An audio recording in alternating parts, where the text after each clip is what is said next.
నమస్కారం ఘంటారావుకు స్వాగతం. ముందుగా ప్రధానాంశాలు. హత్యాయత్నాలతో బీసీ ఉద్యమం ఆగదన్న తీన్మార్ మల్లన్న. కారకులు భవిష్యత్తులో రాజకీయంగా సమాధి అవుతారని వ్యాఖ్య.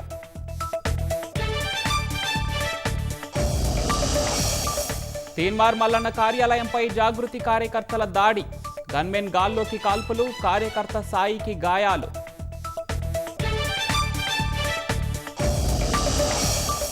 విలక్షణ పాత్రలు అభిమానుల మధ్యలో కోట చెరగని ముద్ర. చిత్ర పరిశ్రమకు తీరని లోటని ప్రముఖుల దిగ్భ్రాంతి.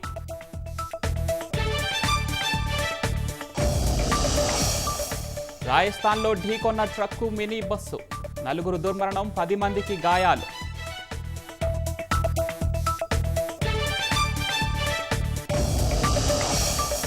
గ్రీన్లాండ్లోని అరుదైన ఖనిజాలపై అమెరికా, ఐరోపా దృష్టి. ఆధిపత్యం చెలాయిస్తున్న చైనాకు చెక్ పెట్టేందుకు అగ్రరాజ్యం కసరత్తు.